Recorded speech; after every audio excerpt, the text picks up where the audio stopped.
Las experiencias exitosas hasta este momento en los talleres que tú has impartido en otras entidades, aparte de San Luis Potosí, compártelas con nosotros. Obviamente Durango está como parte de tu actividad, pero bueno, otros casos exitosos. Sí, mira, ahí por ejemplo, cuando dimos el primer taller no teníamos un solo caso exitoso nacional, ya no digamos potosino, sino nacional, no teníamos. Los que teníamos eran extranjeros de Estados Unidos y de la India, y evidentemente los participantes estaban muy escépticos porque decían, no, pues es que eso ocurre en otras latitudes, aquí la idiosincrasia del mexicano es distinta. Sin embargo, al paso del tiempo, sobre la marcha, empezaron a darse estos casos y a veces ocurrían de una forma inadvertida hasta que le decíamos al solicitante, oye, es que esa respuesta que tú tienes entre tus manos te permite hacer esto y lo otro. Entonces ahí nos dimos cuenta que el usuario promedio no solamente necesita saber la parte procedimental para ejercer este derecho, sino algo que no contemplan las leyes de transparencia y no lo contemplan porque no va ahí. Esto va más bien por la parte de la formación cultural y es qué hacer con la información que recibo, cómo utilizarla. Y es entonces cuando nos dimos cuenta que los casos más significativos ocurren en este nivel.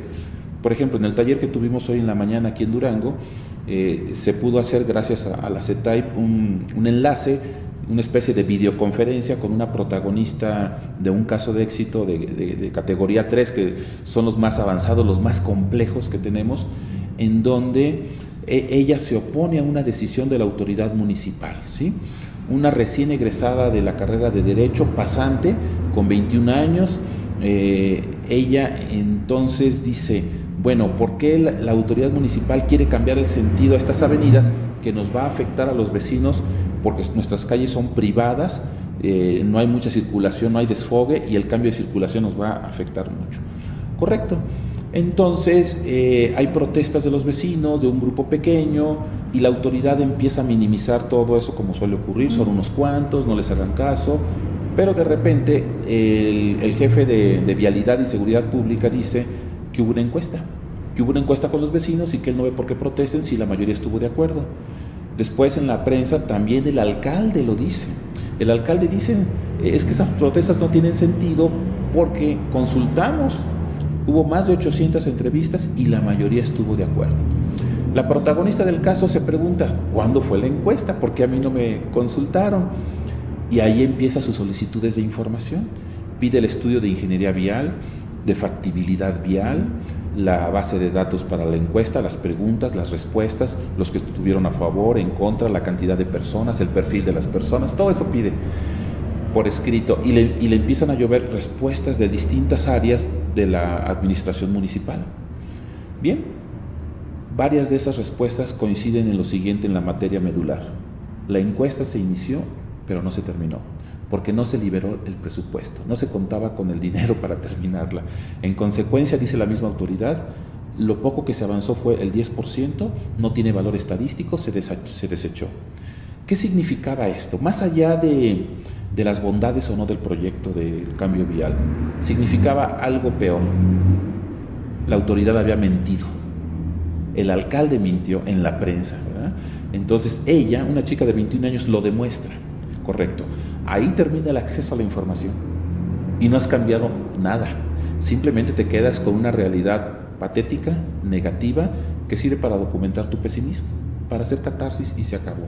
Entonces realmente la parte interesante del acceso a la información no es tanto el ejercerlo, que no deja de tener mérito, sino es qué haces. La utilidad, ¿no? Con la información, qué uso le das a esa información.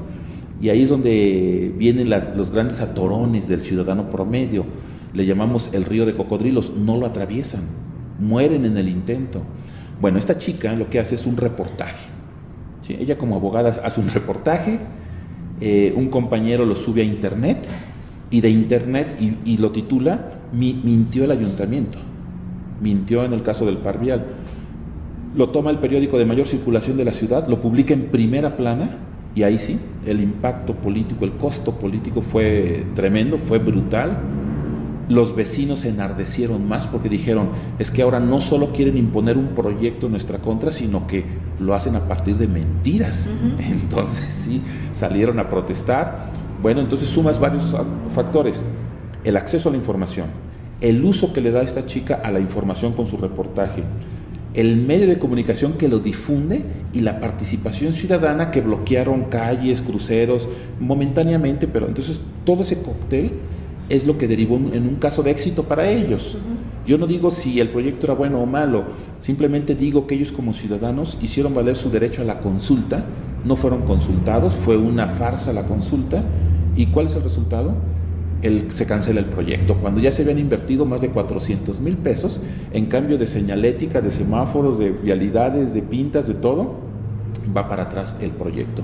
Este es un caso que demuestra hasta dónde puede llegar el acceso a la información cuando se logra eslabonar con el ejercicio de otros derechos, que ese es el gran reto.